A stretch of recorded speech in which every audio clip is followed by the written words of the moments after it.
Waalaikumsalam warahmatullahi wabarakatuh. Terima kasih Prof. Suryanti yang sudah menyampaikan panduan untuk peserta dalam pelaksanaan seleksi akademik secara daring berbasis domisili. Sebelum kita lanjut ke materi berikutnya ya, jadi yang disampaikan oleh Prof. Yanti tadi bahwa untuk seleksi akademik ini artinya dapat dilaksanakan di domisili masing-masing peserta ya, dimanapun peserta itu berada, artinya lebih fleksibel. Jadi di mana di situ sinyalnya bagus gitu ya, jadi nggak harus di rumahnya, mungkin bisa di kantor, tetapi selama itu memenuhi syarat-syaratnya. Jadi ada syarat-syarat yang berlaku gitu, selama itu memenuhi maka bisa lebih fleksibel gitu tempatnya. Kalaupun misalnya di kelas atau di sekolah atau di mana, tetapi harus mengikuti syarat-syarat yang sudah ditentukan. Kemudian juga untuk persiapannya Bapak Ibu, jadi untuk persiapannya itu jadi ada beberapa tahap ya. Jadi di situ nanti dan semuanya nanti disampaikan melalui laman ppg.kemdikbud.go.id. Jadi semuanya akan kami sampaikan di sana. Ya, jadi tahapannya nanti ada instalasi aplikasi yang bisa nanti diunduh juga di laman PPG, insya Allah mulai tanggal 2 April. Kemudian nanti cetak kartu oleh peserta, nanti di kartu peserta itu nanti akan ada jadwalnya kapan dia nanti koordinasi dengan pengawas, kemudian kapan uji coba, kemudian kapan peserta itu juga akan melaksanakan seleksi, di situ nanti ada di kartu peserta. Nah itu nanti juga akan kami sampaikan secara resmi melalui surat edaran yang akan disampaikan segera. Dan semuanya tentunya melalui laman PPG. Baik, mungkin seperti itu Bapak Ibu, dan selanjutnya kami persilakan kepada Bapak Nur Hadi untuk menjelaskan secara teknis ya perangkat apa saja yang diperlukan terkait persiapan untuk seleksi akademik ini, sehingga nanti oleh Dinas Pendidikan juga bisa menyampaikannya kembali kepada calon peserta seleksi akademik PPG dalam jabatan tahun 2022. Silakan Pak Nur Hadi. Baik, terima kasih Mbak Vina. Assalamualaikum warahmatullahi wabarakatuh. Selamat sore Bapak Ibu sekalian. Selamat berjumpa di kesempatan sore hari ini. Di sini saya akan menjelaskan terkait teknis, terutama terkait aplikasi yang akan digunakan untuk seleksi akademis PPG dalam jabatan tahun 2022 ini. Baik, di sini saya mewakili Pak Restu untuk menyampaikan materinya. Saya share screen dulu.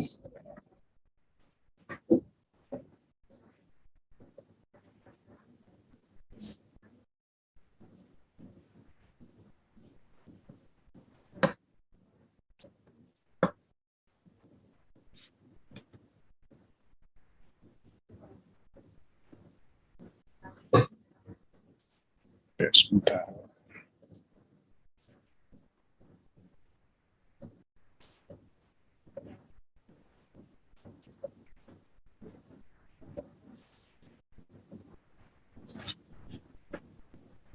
Oke, baik.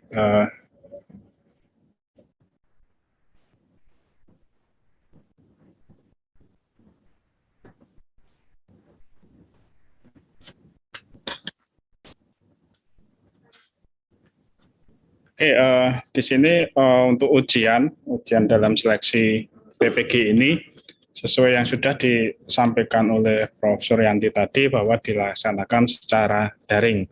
Jadi tidak melalui berkumpul di TUK atau tempat ujian, tetapi dilaksanakan sesuai dengan domisili peserta, bisa di rumah, bisa di tempat yang memungkinkan terkait jaringan internet dan listriknya.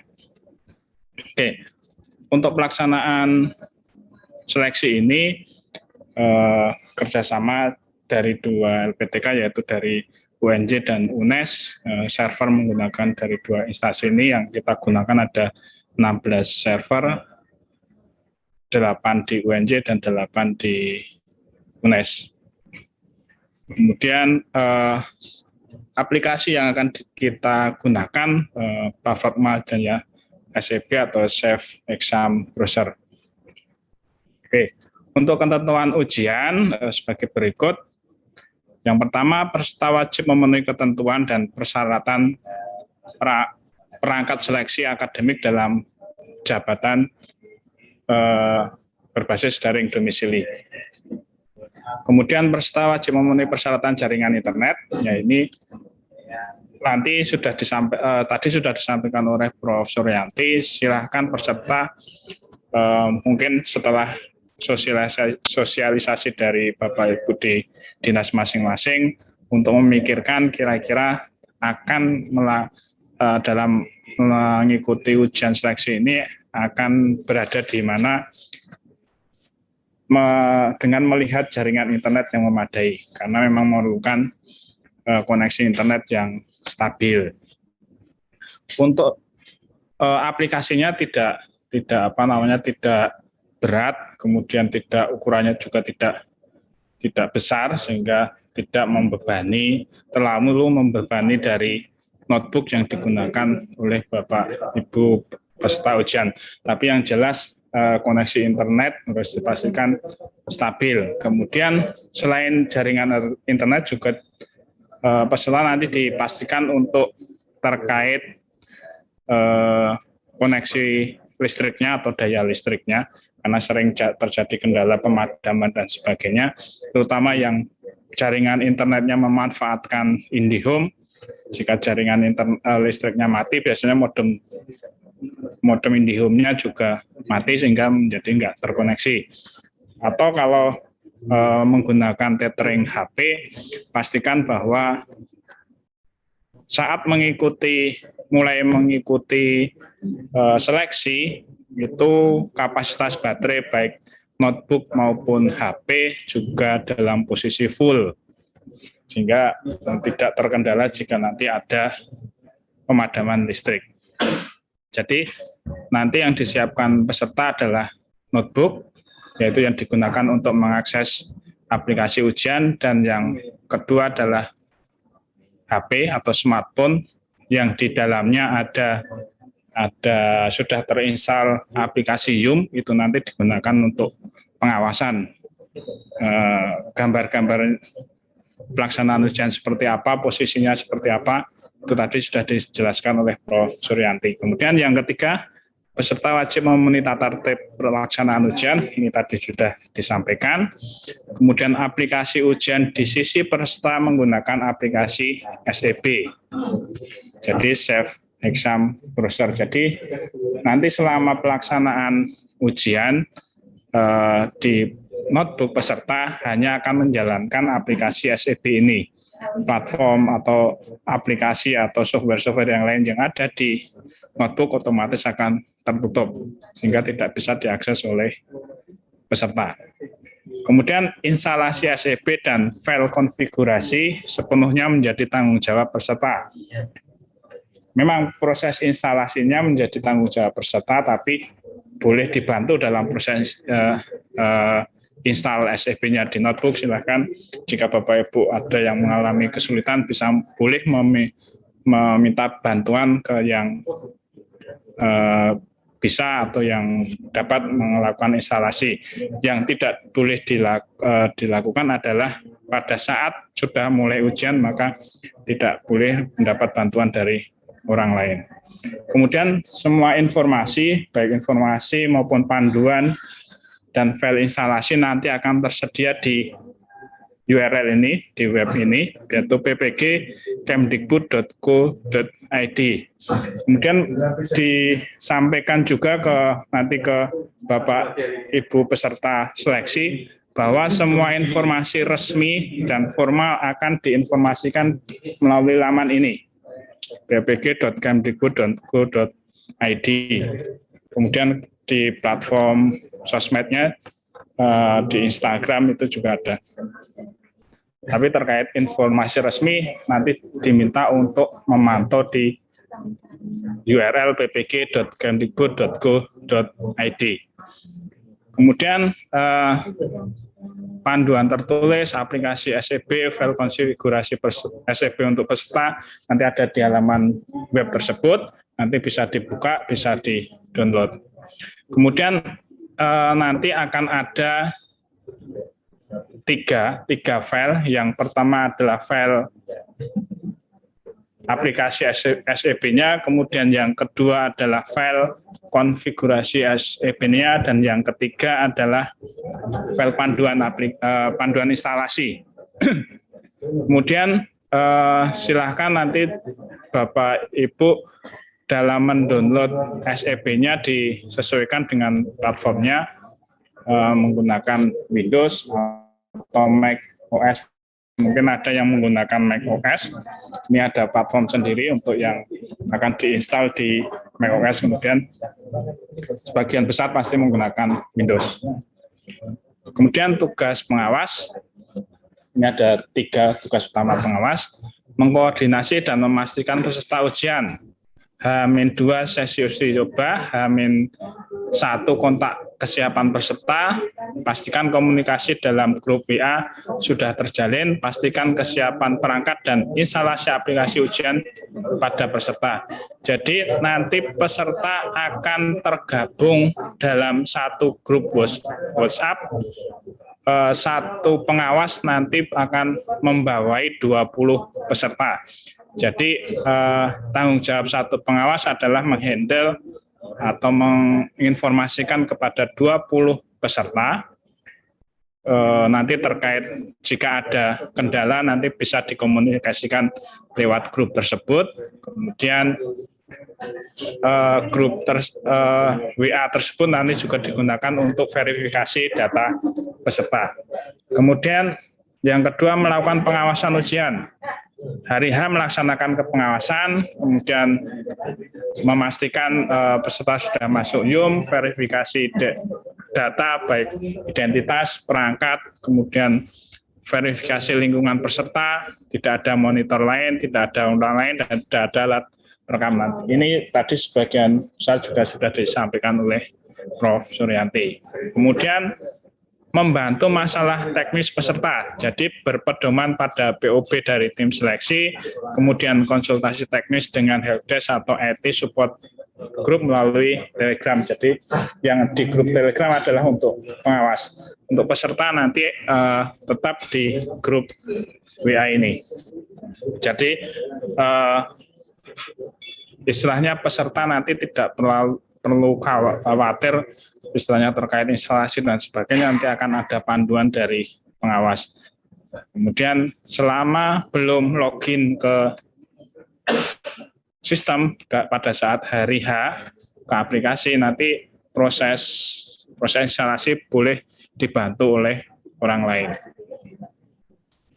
Kemudian instalasi aplikasi ujian, ini instalasi SEB-nya. Jadi nanti yang akan diinstal pertama oleh peserta adalah aplikasi SEB, nanti diinstal. Ini ada sedikit gambaran langkahnya, nanti bentuk tampilannya pada waktu proses instalasi adalah seperti ini, dari waktu membuka pertama file SEB-nya, kemudian sampai hasil instalasinya sukses atau telah terinstal. Ini langkah pertama adalah nanti peserta menginstal SEB-nya, kemudian file kedua ini adalah file konfigurasinya. Setelah peserta berhasil dan sukses instalasi SEB, nanti peserta membuka file konfigurasi ini untuk masuk ke aplikasi ujian. Ini masuk ke SEB, ini yang file kedua, nanti ada passwordnya akan diinformasikan, misalkan passwordnya adalah seleksi, nanti kemudian akan masuk ke ini seleksi PPG, halaman depannya nanti akan seperti ini, seleksi PPG dalam jabatan, kemudian ada nomor peserta seleksi, kemudian ada kode validasi. Aplikasi ujian diisi peserta menggunakan SEB, kemudian peserta wajib memenuhi ketentuan peralatan dan koneksi internet untuk mengikuti seleksi PPG Prajabatan. Instalasi SEB dan file konfigurasi SEB menjadi tanggung jawab peserta. Kemudian waktu ujian adalah 150 menit. Selama ujian belum selesai, peserta tidak boleh meninggalkan atau keluar dari aplikasi. Kemudian waktu ujian harus dipenuhi. Setiap jawaban akan tersimpan ketika diklik simpan atau ragu-ragu. Nanti di belakang akan saya jelaskan. Karena ada dua tombol simpan atau tombol ragu-ragu. Walaupun misalkan dalam satu nomor itu peserta klik tombol ragu-ragu, tetapi pada saat waktu habis itu belum diubah menjadi simpan, itu otomatis jawaban sudah akan tersimpan. Ketika waktu habis, aplikasi ujian akan tertutup dan muncul halaman yang menandakan ujian selesai. Kemudian panduan aplikasi ujian ini nanti mulai seleksi, peserta nanti akan diminta untuk menginputkan nomor peserta dan kode validasi. Masukkan nomor peserta seleksi dan kode validasi yang terdapat pada kartu peserta seleksinya. Ini nanti peserta juga diminta untuk mencetak kartu, nanti di kartunya tersebut akan tertera kode validasi, kemudian nomor peserta. Nah, kemudian masukkan nomor seleksi, kode validasi, kemudian kode masuk. Ini kode masuk ini akan disampaikan oleh pengawas pada hari H pada sesaat sebelum waktu ujian dimulai. Kemudian nanti peserta setelah mengisikan nomor peserta, kode validasi, dan kode masuk, nanti peserta diminta untuk menyetujui fakta integritas, membaca petunjuk umumnya, kemudian baru akan masuk ke aplikasi. Di nomor peserta nanti ada tertera di kartu peserta yang dicetak, nanti setiap peserta wajib mencetak kartu peserta. Ini aplikasi ujian, gambaran umumnya aplikasi ujian ada seperti ini. Ini ada soalnya, kemudian ini ada dua tombol, ragu-ragu dan simpan. Kemudian ini bagian ini adalah identitas peserta. Nanti akan muncul foto peserta, sehingga foto peserta yang muncul di sini harus sama dengan foto terkini yang tadi sudah disampaikan Profesor Yanti. Adalah foto terkini itu foto sesaat sebelum ujian dimulai. Jadi sebelum ujian dimulai nanti peserta akan meminta, pengawas akan meminta peserta untuk selfie. Sehingga dari foto yang terupdate itu akan dicocokkan dengan foto yang tertera di aplikasi. Kemudian ini navigasi, nanti akan ada 120 soal. Kemudian peserta bisa merevisi jawaban dengan soal yang sudah dijawab dengan tinggal klik nomor-nomor yang ada di sini. Ini ada beberapa tanda. Kalau warnanya biru ini berarti jawaban sudah tersimpan. Kalau warnanya kuning ini berarti tanda masih ragu-ragu. Walaupun masih ragu-ragu, tetap jawaban ini akan tersimpan, tetap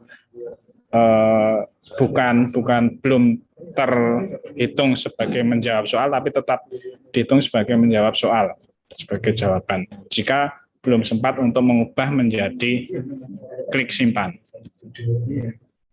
Kemudian akan ada waktu, rundown-nya akan tertera waktunya. Ini nanti dari 150 menit akan rundown sampai ke 0. Jadi setiap peserta tidak perlu melihat atau menyediakan jam dinding atau menggunakan jam tangan. Nanti waktu panduan utama bagi peserta adalah yang ada di aplikasi, jumlah waktu ujiannya. Kemudian ini kalau ujian berakhir, maka di monitor peserta akan ada informasi bahwa ujian telah berhasil. Peserta keluar dari aplikasi ujian dan Zoom.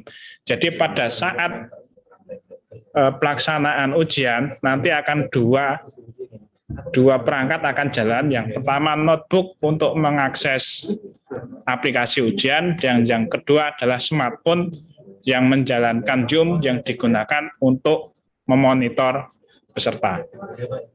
Jadi selain koneksi internet, mohon diinformasikan ke peserta untuk memastikan kuota data internet di smartphone-nya juga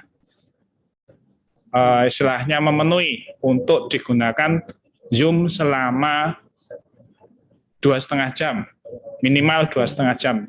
Ya, istilahnya kalau dari nanti validasi ya bisa 3,5 jam lah, 3,5 jam. Jadi pastikan kuota internetnya juga memadai. Jangan sampai kuota internetnya tinggal sedikit, tinggal hanya 10 megabit digunakan untuk mengikuti ujian, pasti nanti akan di tengah jalan akan putus atau Zoom-nya akan terputus. Oke. Prosedur pelaksanaan uji coba, peserta telah menyiapkan perangkat dan aplikasi 30 menit sebelum uji coba. Jadi pada saat uji coba itu diharapkan peserta juga sudah berhasil instalasi SEB. Jadi pada saat uji coba ini bukan waktu untuk peserta konsultasi tentang instalasi SEB. Jadi waktu uji coba ya misalnya di notebook peserta sudah terinstall dengan sukses aplikasi SEB-nya. Kemudian peserta menerima undangan masuk ke dalam grup WhatsApp. Nanti akan di-invite oleh pengawas masing-masing peserta itu untuk masuk ke grup WhatsApp. Jadi pastikan juga di smartphone itu aktif aplikasi Zoom, dan juga aktif juga WhatsApp-nya. Kalau mungkin saja kejadian ada yang nggak memakai WhatsApp itu ada. Tapi ini wajib menginstal WhatsApp.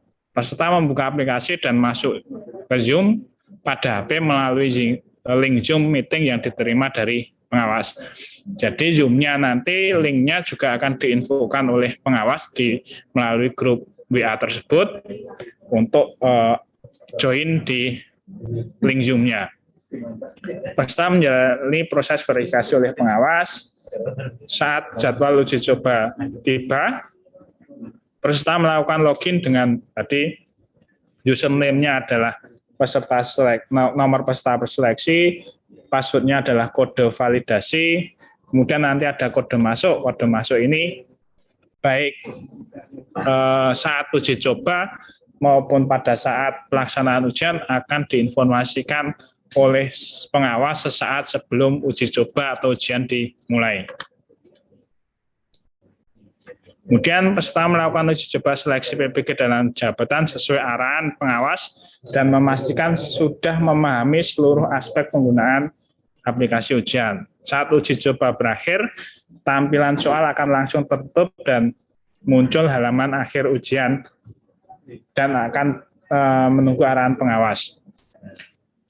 Uji coba hanya dilakukan untuk memastikan bahwa peserta sudah bisa mengakses aplikasi ujian, berhasil login, dan berhasil mencoba aplikasi ujian dengan misalkan menjawab beberapa contoh soal yang ada di aplikasi ujian tersebut.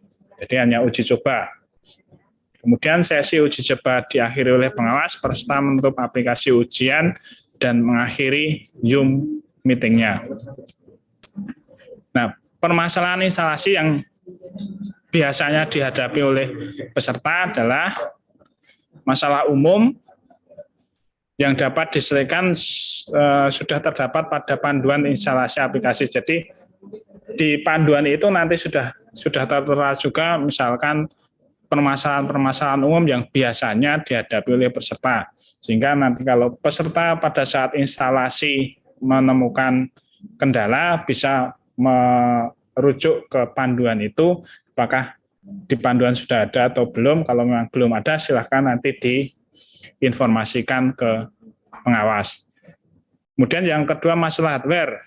Biasanya perangkat tidak support, keyboard error, mouse error, maka solusinya adalah ganti perangkat.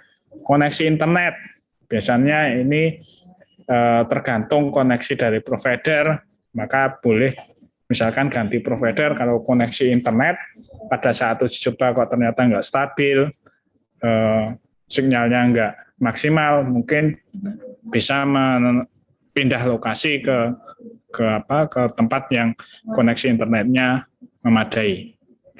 Nah, ini biasanya kalau masalah yang terjadi itu biasanya aplikasi SCP terblokir antivirus sehingga tidak bisa melakukan instalasi, proses instalasinya tidak bisa lanjut ke proses instalasi secara normal. Ini biasanya salah satunya adalah terblokir antivirus. Solusinya adalah mendisable antivirusnya, kemudian mencoba lagi untuk instalasi SCP-nya.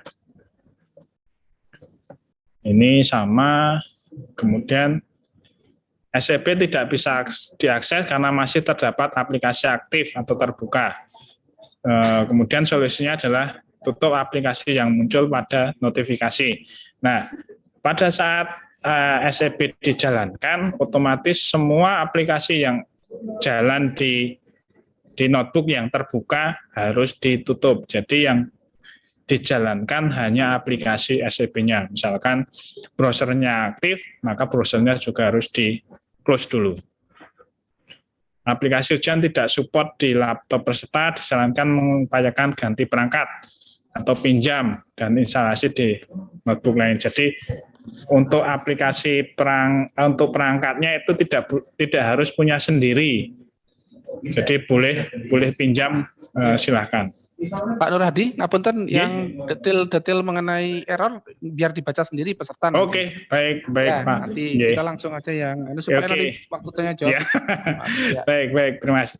Ya, ini tinggal terkait teknis nanti bisa dibaca peserta di panduan, kemudian kalau nggak ada bisa dikomunikasikan dengan pengawas. Ini acuan waktu ujian juga sudah disampaikan tadi oleh Prof. Suryanti juga. Jadi ada 2 sesi tiap harinya, ada sesi pagi dan sesi siang. Dan ini, nah semua misalkan ada kendala yang di panduan itu tidak ada, maka nanti silahkan diinformasikan ke pengawas melalui grup WhatsApp yang sudah ada. Kemudian konten soal terlihat apa adanya yang tampil di layar. Jadi pada saat pelaksanaan ujian tidak ada revisi soal, tidak ada revisi opsi jawaban. Jadi semua yang terlihat atau tampil di layar monitor. Kemudian yang pertama ini, peserta dilarang memotret soal, cukup menginformasikan ke pengawas. Misal di soal tersebut mungkin ada yang tidak terbaca, gambar yang mungkin hilang, silahkan diinformasikan dulu, tapi dilarang untuk memotret. Selesai ujian, mohon waspada terhadap upaya tindak penipuan. Ini yang sering banyak terjadi. Mengatasnamakan panitia, pengawas, atau LPTK yang menyatakan perihal hasil keikutsertaan seleksi. Kemudian hasil seleksi bisa membantu kelulusan seleksi. Ini mohon untuk menjadi perhatian bahwa proses seleksi murni dari peserta dan proses kelulusan semua diinformasikan secara resmi oleh Kementerian di Kemdikbud di Direktorat PPG. Oke, itu yang dapat kami sampaikan. Saya kembalikan ke Mbak Vina untuk ke sesi selanjutnya. Terima kasih. Wassalamualaikum warahmatullahi wabarakatuh. Waalaikumsalam warahmatullahi wabarakatuh. Terima kasih Pak Nur Hadi atas penjelasannya. Semoga bisa memberikan informasi yang lebih yang lebih lagi ya kepada Bapak Ibu tentang pelaksanaan seleksi akademik ini. Apa saja perangkatnya yang perlu dipersiapkan ya, tentunya yang paling penting ada laptop dan ada HP yang nanti spesifikasinya tadi bisa dibaca kembali ya kalau misalnya agak-agak lupa tadi dari penjelasan yang disampaikan oleh Pak Nur Hadi. Dan jangan khawatir Bapak Ibu, sekali lagi kami nanti akan sampaikan surat resmi edaran terkait jadwal pelaksanaan dan juga nanti seluruh panduan, kemudian nanti video instalasi, kemudian juga aplikasi, termasuk kisi-kisi nanti kita akan upload di laman ppg.kemdikbud.go.id selambatnya tanggal 2 April. Baik Bapak Ibu, karena materi sudah disampaikan, kami persilakan kepada Bapak Ibu yang ingin bertanya ya. Mungkin bisa raise hand. Silakan.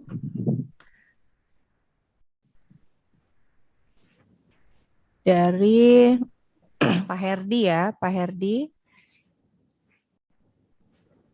Silakan Pak Herdi Sasmito dari Dinas Pendidikan mana?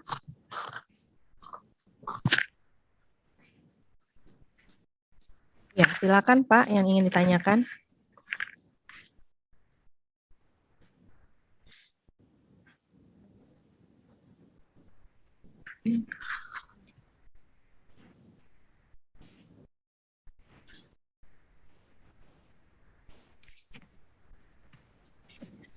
Mohon maaf ya Pak Herdi, sekali lagi ini kita materinya hari ini tentang persiapan seleksi akademik PPG dalam jabatan. Jadi mohon nanti pertanyaannya yang terkait seleksi akademik aja karena narasumber kami tentunya hanya mempersiapkan materi itu dan beda ya, nanti beda narasumbernya untuk PPG Prajabatan.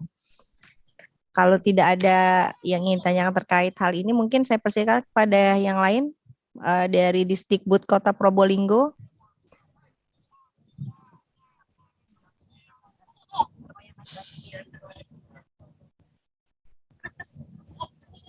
Dari Disdikbud Kota Probolinggo, silakan. Nanti siap-siap Pak Adam dari siapa ini? Pak Indarto ya dari Sidoarjo juga siap-siap. Terima kasih Bu. Oh ya Ibu, silakan Bu. Dari Ibu siapa Bu? Maaf. Ibu Okta. Oh ya Bu Okta, silakan Bu. Gini Bu, apa nanti kami dari Dinas Pendidikan juga diberikan rekor nama yang akan mengikuti PPG seleksi akademik ini Bu? Ya, nama ya Bu ya? Iya, by name-nya. Ada lagi? Udah, itu aja. Oh terus ini Bu, kalau misal satu sekolah ada 2 orang yang ikut seleksi, apa boleh menggunakan pakai lab sekolah selama pelaksanaan ujian Bu? Seperti itu. Ya baik, terima kasih Bu. Terima kasih. Ya, selanjutnya dari Pak Indarto tadi ya, apa sudah enggak? Oke baik, mungkin silakan Pak Nur Hadi mungkin bisa menjawab atau Bu Suryanti. Saya dulu ya. Silakan. Terima kasih. Ini saya akan berusaha untuk menjawab pertanyaan dari Bu Okta. Terima kasih Bu Okta. Yang pertama tadi untuk nama nanti Mbak Vina akan memberitahukan. Kemudian yang kedua, jika di sekolah itu ada 2 orang, apakah boleh menggunakan laptop sekolah? Intinya peserta membawa laptop, perkara itu laptop dari mana, yang penting laptop itu sudah terinstall SEB ya, sesuai dengan ketentuan yang ada di dalam panduan ya. Tentunya kalau sekolahnya banyak laptop itu kan bisa dipakai ya, kecuali kalau laptopnya 1 ya, waktunya bersamaan 2 orang kan nggak mungkin. Jadi kalau laptopnya 2 bisa dipakai dalam waktu bersamaan, atau kalau waktunya nggak bersamaan juga bisa. Yang penting sudah terinstall sesuai dengan ketentuan Bu Okta. Oke, mohon izin Bu, bukan tentang laptopnya Bu. Tadi kan disarankan untuk satu ruangan untuk satu orang. nggih. Masih lanjut. Ini juga menjawab pertanyaan selain Bu Okta, juga Pak Indarto menulis di chat itu, jika di sekolah itu ada 2 orang, ya boleh melaksanakan ujian di sekolah, ya. Tetapi sekali lagi Bapak Ibu, kan di sekolah itu kan mempunyai banyak ruang kelas, ya, usahakan ruangnya itu berbeda. Jadi satu ruang, satu orang peserta ujian. Kelas A, kelas B itu masih bisa dipakai, Bu. Jadi boleh intinya, selama internet lancar, gitu ya. Sekali lagi, ya satu ruang, satu orang, gitu aja. Mungkin itu Mbak Vina. Gimana Bu Okta? Baik, terima kasih Bu Suryanti. Jadi Bu Sampai, Bu. Okta, Terima kasih. terkait nama, sebenarnya untuk hasil seleksi administrasi kami sudah ada ya Bu ya di SIMPKB Dinas Pendidikan. Harusnya sudah ada sejak lama. Sejak hasil seleksi, surat hasil seleksi sudah kami sampaikan itu sudah bisa dilihat oleh Dinas Pendidikan melalui akun SIMPKB masing-masing. Tentunya ya akun SIMPKB Dinas Pendidikan, Bu. Di sasaran itu ya, Mbak ya? Sasaran. Iya. Jadi yang sudah lulus seleksi administrasi itulah yang akan mengikuti seleksi akademik yang akan direncanakan dimulai tanggal 9 April ini. Nah, kemudian tadi mungkin terkait guru yang akan mengikuti seleksi akademik, tapi mungkin di sekolah ya tadi Bu, seperti yang sudah disampaikan oleh Prof Yanti juga. Artinya bisa saja, tetapi ya harus mengikuti ketentuan yang berlaku. Tadi misalnya ruangannya harus kosong dari kabel yang tidak diperlukan, kemudian juga tidak boleh ada orang lain di situ, gitu ya. Seperti itu nanti mungkin bisa dibaca kembali ketentuannya yang ada di panduan. Seperti itu Bu. Baik Bapak Ibu, ada lagi yang ingin ditanyakan? Ada yang ingin bertanya lagi? Atau mungkin sudah cukup jelas ya? Ini yang ada resen. Ada yang resen nih tadi. Probolinggo tadi sudah kayaknya. Oh, Probolinggo. Ya, sudah. Okta tadi ya. Iya. Seperti itu. Jadi sekali lagi mungkin kalau ini ada dari Trenggalek ya. Pak Aris silakan. Dari Trenggalek.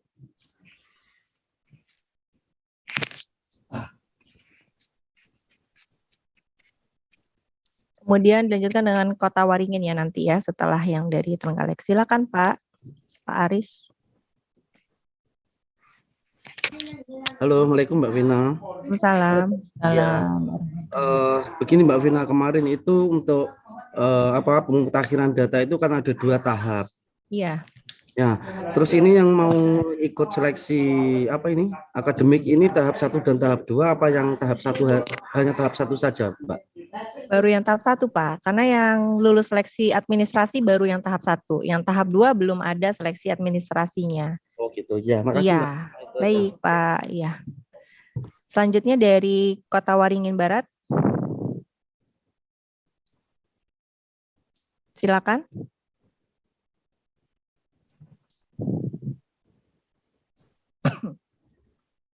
Silakan dari Kota Waringin Barat. Ya Bu, Ya. bisa didengar suaranya Bu? Ya, sudah bisa. Ini aja Bu, mempertegas yang untuk pertanyaan kawan-kawan alumni yang PLPG, itu nanti nggak ikut tes akademik ya Bu? Ya, untuk yang PLPG tidak terus, mengikuti seleksi akademik. Jadi yang mengikuti seleksi akademik nanti hanya yang seleksi administrasi yang lulus, kemudian nanti ada undangannya juga sih nanti di SIMPKB untuk yang ikut seleksi akademik. Berarti untuk alumni PLPG itu mereka tinggal menunggu daftar tunggu dipanggil dari universitas saja ya Bu? Iya betul, dari kami daftar tunggunya nanti dari surat edaran lagi. Jadi nanti siapa saja yang akan menjadi calon mahasiswa gitu ya, semua surat edarannya nanti dari kami Pak. Jadi silakan dipantau melalui laman PPG dan juga akun SIMPKB masing-masing. Oh berarti enggak, maksudnya ada pertanyaan dari mereka tuh apakah kami langsung ujian apa gitu Bu? Berarti UP. pendidikan dari awal lagi ya? Ya nanti kita tunggu aja informasinya untuk PLPG, tapi sampai saat ini yang jelas tidak mengikuti seleksi akademik, Namun untuk informasi selanjutnya, apakah mengikuti PPG atau bagaimana, nanti prosesnya akan kami informasikan lebih lanjut nanti. Oh, iya. Iya. Ya, terima seperti kasih itu. Bu Pina. Itu, Ya, itu baik. saja dari kami. Baik. Mungkin dari Bu Elvira atau Bu Neneng bisa menambahkan, silakan, terkait PLPG. Enggak, Mbak Vina, cukup. Jadi Ya, baik. Ibu dan Bapak, saya cuma ingin menambahkan saja terkait dengan seleksi akademik ini. Pada dasarnya ini seleksi akademik adalah seleksi mandiri Ibu dan Bapak. Tadi sudah ditekankan oleh Prof. Yanti, juga Pak Nur Hadi, bisa dilakukan oleh guru di mana saja, bisa di rumah, tapi juga kalau memang kesulitan dengan perangkat, alhamdulillah kalau bisa disupport oleh Ibu dan Bapak, difasilitasi entah itu di kantor ataupun di sekolah, hanya memang sekali lagi harus mengikuti sesuai dengan ketentuan yang berlaku nanti yang ada di panduan. Satu ruangan hanya boleh satu guru dan pengawasnya adalah nanti pengawas yang sudah ditentukan. Dan pengawas ini nanti akan difasilitasi ke dalam satu WhatsApp group, ya, WhatsApp group dengan peserta, sehingga peserta dan pengawas itu sudah akan ada komunikasi sebelum proses seleksi akademik ini berlangsung. Nanti ada uji cobanya Ibu dan Bapak, dan kemudian nanti juga insya Allah ada video tutorialnya. Bagaimanapun kita akan mengedepankan pelayanan yang terbaik untuk para guru-guru ini untuk bisa mengikuti seleksi akademik berbasis dari daring domisili ini. Itu saja Mbak Vina. Kalau terkait dengan teman-teman yang masih UTN di bawah maksimum 3 kali ya XPLPG, nanti menunggu saja Ibu dan Bapak bagaimana surat edaran dari pusat, dari Direktorat Pendidikan Profesi Guru. Tapi yang jelas memang tidak mengikuti seleksi akademik. Silakan Mbak Vina. Baik. Terima kasih Bu Elvira atas penjelasannya. Baik Bapak Ibu, sudah tidak ada yang bertanya lagi ya, dan waktunya juga sudah hampir habis. Kalau memang sudah jelas, mungkin saya akan sedikit merangkum saja ya dari hasil penjelasan yang sudah disampaikan oleh Bapak Ibu narasumber pada sore ini. Yang pertama, nanti surat edaran resmi akan kami sampaikan segera, dan seluruhnya akan bisa dilihat dan diunduh melalui laman ppg.kemdikbud.go.id selambatnya tanggal 2 April. Dan tahapan yang akan dilalui oleh peserta, yaitu yang pertama untuk persiapannya, peserta nanti dapat mengunduh aplikasi seleksi akademik yang bisa diunduh melalui laman PPG, nanti tinggal klik aja linknya, nanti unduh begitu. Kemudian nanti untuk caranya, tata caranya, insya Allah akan ada videonya, video tutorialnya, dan juga nanti ada panduannya. Kemudian setelah nanti instalasi, maka peserta nanti akan bisa cetak kartu melalui akun SIM PKB. Jadi nanti dibuka akun SIM PKB-nya, nanti di situ ada cetak kartu peserta. Nah, di kartu peserta itu nanti ada informasi tanggal uji coba, kemudian link grup WA, dan juga tanggal pelaksanaan seleksi akademik. Karena uji coba dan seleksi akademik ini tanggalnya berbeda-beda tiap peserta, dan juga jamnya berbeda-beda, seperti model ujian CPNS lah kira-kira seperti itu. Kemudian untuk koordinasi peserta dengan pengawas, tentunya sesuai pembagian sesi ya, nanti ada di kartu peserta sebagaimana yang tadi sudah disampaikan, itu H-2 ya, H-2 atau H-1 ya itu. Nanti ada jadwalnya di kartu peserta. Dan yang terakhir uji coba itu H-1. Jadi sebelum pelaksanaan seleksi akademik, peserta akan diberikan waktu untuk melakukan uji coba secara bersama-sama sesuai dengan pembagian sesinya yang sudah tertera di kartu peserta. Nah, kemudian juga yang terakhir adalah pelaksanaan seleksi akademik itu sendiri akan tertera juga di kartu peserta seleksi peserta masing-masing. Nah, demikian Bapak Ibu, mungkin sedikit resume ya untuk pertemuan pada hari ini. Dan insya Allah nanti materi juga akan kami sampaikan melalui grup WA dan juga panduan akan kami upload di laman ppg.kemdikbud.go.id. Mohon izin Bu El, apakah bisa menutup untuk kegiatan sore ini? Ya, baik, terima kasih banyak Mbak Vina, Prof. Yanti, kemudian Mas Nur Hadi, Ibu dan Bapak dari Dinas Pendidikan Provinsi Kabupaten Kota yang saya hormati. Terima kasih banyak atas kehadirannya dan kita samakan satu tekad bagaimana mensukseskan seleksi akademik untuk guru-guru kita agar semuanya memiliki kesempatan mengikuti pendidikan profesi guru di tahun 2022 ini. Lancar, seleksi akademiknya besar yang lulus, sehingga harapannya kesempatan mereka untuk mengikuti PPG di tahun 2002 ini adalah besar. Terima kasih sekali Ibu dan Bapak, salam sehat semuanya. Kita akhiri dengan bacaan hamdalah. Alhamdulillahirabbil alamin. Kita tutup bersama kegiatan ini. Wassalamualaikum warahmatullahi wabarakatuh. Matur nuwun Prof. Yanti, Mas Nur Hadi, Ibu dan Bapak semuanya. Recording stopped.